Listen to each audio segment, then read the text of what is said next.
आज आप सुनेंगे कार्तिक मास महात्म का 8वां अध्याय और प्रतिदिन की तरह कार्तिक मास की कथा विष्णु महात्म का 8वां अध्याय। राजा पृथु ने कहा, हे नारद मुनि जी, आपने कार्तिक मास में स्नान का फल कहा, अब अन्य मासों में भी विधिवत स्नान करने की विधि, नियम और उद्यापन की विधि मुझे बतलाइए। देवर्षि नारद बोले, हे राजन, आप तो भगवान विष्णु के अंश से उत्पन्न हुए हैं, अतः यह बात आपको मालूम ही है। फिर भी मैं आपको यथोचित विधान बतलाता हूँ, ध्यान पूर्वक सुनिए। आश्विन मास में शुक्ल पक्ष की एकादशी से कार्तिक मास के व्रत करने चाहिए। सुबह ब्रह्म मुहूर्त में उठकर शौच आदि क्रिया से निवृत्त होकर मुख में दातुन करके मुख शुद्धि करनी चाहिए। जो मनुष्य दातुन नहीं करता अर्थात मुख शुद्धि नहीं करता, उसके सभी मंत्र निष्फल हो जाते हैं। अतः दांत और जीभ को यत्न पूर्वक शुद्ध करना चाहिए और इन मंत्रों के द्वारा वृक्ष से दातुन तोड़ना चाहिए। हे वनस्पतये, तुम हमें आयु, कीर्ति, तेज, प्रज्ञा, पशु, संपत्ति, महाज्ञान, बुद्धि और विद्या प्रदान करो। यह मंत्र पढ़कर दूध वाले वृक्ष से 12 अंगुल की दातुन तोड़कर करें। व्रत या श्राद्ध वाले दिन दातुन नहीं करनी चाहिए। प्रतिपदा, अमावस्या, नवमी, छठी, रविवार को चंद्र तथा सूर्य ग्रहण में दातुन नहीं करनी चाहिए। कटीले पेड़ों, कपास, पीपल, बरगद और निर्गंध इन पेड़ों की दातुन भी नहीं करनी चाहिए। दातुन से मुख शुद्धि करने के पश्चात भली भांति स्नान करके फूलमाला, चंदन और पान इत्यादि पूजा की सभी सामग्री लेकर प्रसन्न मन और भक्ति पूर्वक भगवान शंकर के मंदिर में जाना चाहिए। वहां सभी देवी देवताओं को अर्घ्य, आचमनीय आदि वस्तुओं से अलग अलग पूजन करनी चाहिए। प्रार्थना एवं प्रणाम करना चाहिए। फिर भक्तों के स्वर में स्वर मिलाकर श्रीहरि का कीर्तन करना चाहिए। मंदिर में जो गायक भगवान श्रीहरि का कीर्तन करने आए हो, उनका माला, चंदन, तांबुल आदि से पूजन करना चाहिए, क्योंकि देव स्थानों में भगवत कीर्तन करने वाले भी साक्षात भगवान श्रीहरि विष्णु की ही मूर्ति होते हैं। यह लोग सतयुग में विष्णु जी को अपनी तपस्या, योग और दान द्वारा भगवान को प्रसन्न करते थे, परंतु कलयुग में भगवत गुणगान ही भगवान श्रीहरि को प्रसन्न करने का प्रधान साधन माना गया है। नारद जी ने राजा पृथु से कहा, हे राजन, मैंने एक बार भगवान से पूछा, हे प्रभु, आप सबसे अधिक कहाँ रहते हैं? यह सुनकर भगवान ने कहा, हे नारद, मैं वैकुंठ अथवा योगियों के हृदय में ही नहीं रहता, अपितु जहाँ मेरा भक्त मेरे कीर्तन करते हैं वहाँ मैं अवश्य रहता हूँ। जो मनुष्य चंदन और माला आदि से मेरे भक्तों का पूजन करते हैं, उनसे मेरी ऐसी प्रीति होती है जैसी कि मेरे पूजन से भी नहीं हो सकती। शिरीष, धतूरा, गिरजा, चमेली, केसर और कंदार तथा कटहल के फूलों और अक्षतों से भगवान विष्णु की पूजा नहीं करनी चाहिए। अड़हल, कंद, गिरीश, जूही, मालती और केवड़ा के पुष्पों से भगवान शंकर की पूजा नहीं करनी चाहिए और लक्ष्मी की इच्छा रखने वाले पुरुषों को तुलसी पत्र से सूर्य नारायण की पूजा नहीं करनी चाहिए। जिन देवताओं की पूजा में जो फूल निर्दिष्ट है, उन्हीं से उनका पूजन करें। पूजन समाप्त होने के पश्चात भगवान से क्षमा प्रार्थना करें, जैसे, हे सुरेश्वर, हे देव, मेरे पास न मंत्र है न क्रिया है, मैं तो भक्ति से भी हीन हूँ। जो कुछ भी पूजा मैंने आपकी की है उसे पूरा करें। ऐसी प्रार्थना करने के बाद दंडवत प्रणाम और क्षमा प्रार्थना करके भगवत कीर्तन करना चाहिए। श्रीहरि की कथा सुननी चाहिए और प्रसाद ग्रहण करना चाहिए। कंद, गिरीश, जूही, मालती और केवड़ा के पुष्पों से भगवान शंकर की पूजा नहीं करनी चाहिए और लक्ष्मी की इच्छा रखने वाले पुरुषों को तुलसी पत्र से सूर्य नारायण की पूजा नहीं करनी चाहिए। जिन देवताओं की पूजा में जो फूल निर्दिष्ट है, उन्हीं से उनका पूजन करें। पूजन समाप्त होने के पश्चात भगवान से क्षमा प्रार्थना करें, जैसे, हे सुरेश्वर, हे देव, मेरे पास न मंत्र है न क्रिया है, मैं तो भक्ति से भी हीन हूँ। जो कुछ भी पूजा मैंने आपकी की है उसे पूरा करें। ऐसी प्रार्थना करने के बाद दंडवत प्रणाम और क्षमा प्रार्थना करके भगवत कीर्तन करना चाहिए। श्रीहरि की कथा सुननी चाहिए और प्रसाद ग्रहण करना चाहिए। इस विधि से जो भी मनुष्य कार्तिक व्रत का अनुष्ठान करते हैं, वह संसार के सभी सुखों को भोगते हुए अंत में मुक्ति को पाते हैं। नारद जी ने कहा, जब 2 घड़ी रात शेष रह जाए, तब तिल, कुश, अक्षत, चंदन आदि लेकर शुद्ध होकर जलाशय पर जाएं। नहर की अपेक्षा नदी में स्नान करने से 10 गुना फल अधिक मिलता है और नदी की अपेक्षा संगम पर स्नान करने से 10 गुना फल मिलता है और तीर्थ पर स्नान करने से इन सबसे दुगना फल मिलता है। स्नान से पहले भगवान का ध्यान करके स्नान करने के लिए संकल्प करें। फिर तीर्थ में उपस्थित देवताओं को क्रमशः अर्घ्य, आचमनी आदि देवें। अर्घ्य मंत्र है, हे कमलनाथ, आपको नमस्कार है। हे जलशाई भगवान, आपको नमस्कार है। हे ऋषिकेश, आपको प्रणाम है। मेरे दिए हुए अर्घ्य को आप ग्रहण करें। बैकुंठ, प्रयाग तथा बद्रिकाश्रम में जहाँ कहीं भगवान विष्णु गए वहाँ उन्होंने 3 प्रकार से अपना पैर रखा था।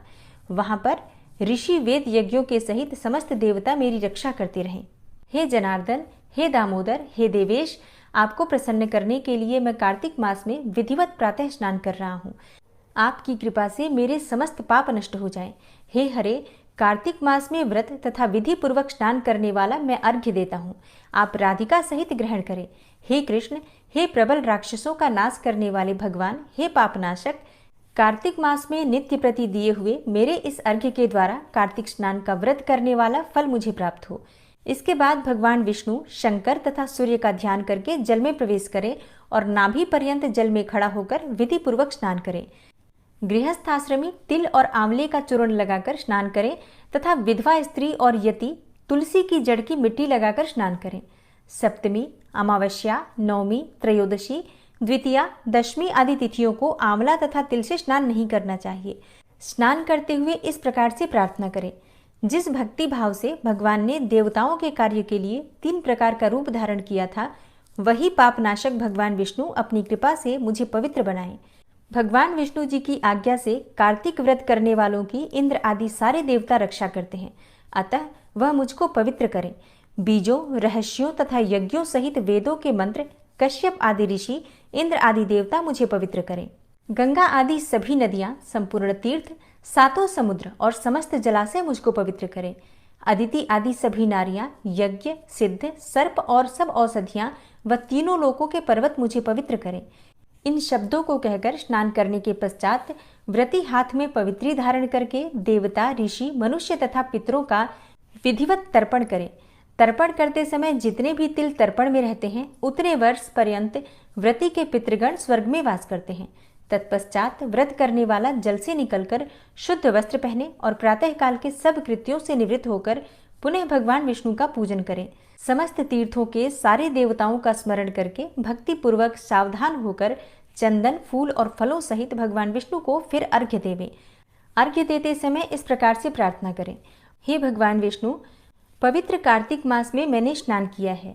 हे विष्णु जी, श्री राधा के साथ आप मेरे दिए हुए अर्घ्य को ग्रहण करें।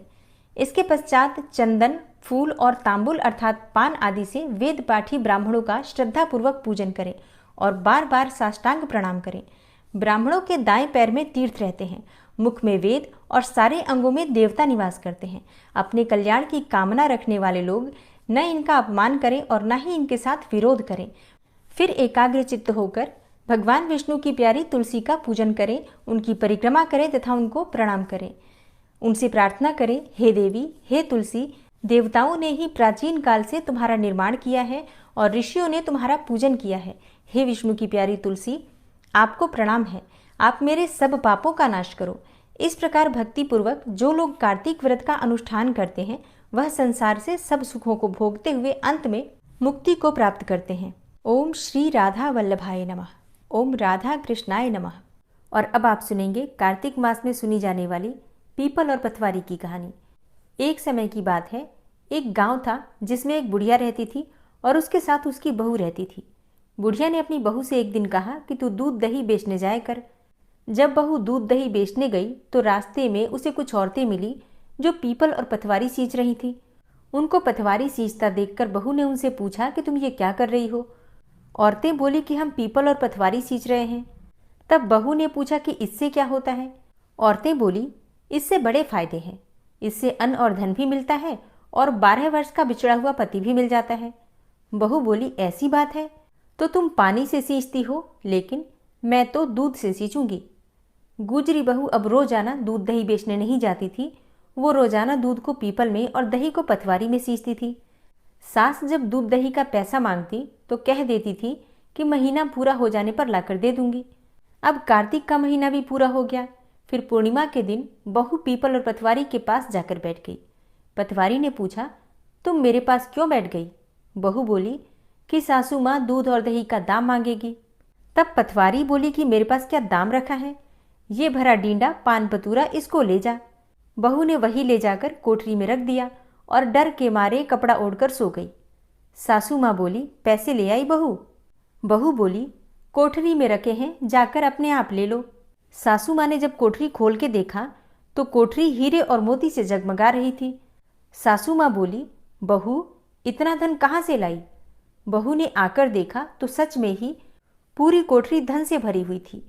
बहू ने सासू को सारी बात बता दी। सास ने कहा कि अब तो कार्तिक मास में मैं भी पटवारी सींचूंगी। कार्तिक आया, सास दूध दही तो बेच आती, हांडी धोकर पीपल पटवारी में चढ़ा देती। आकर बहू से कहती कि मेरे से दाम मांग। बहू कहती, सासू जी, कोई बहू भी दाम मांगती है? मगर सासू कहती, तू मांग। बहू बोली, सासू जी पैसे ले आओ। तो सास पीपल पटवारी के पास आकर बैठ गई। अब पीपल पटवारी ने सासू को भी पान पतूरा भरा डींडा दे दिया।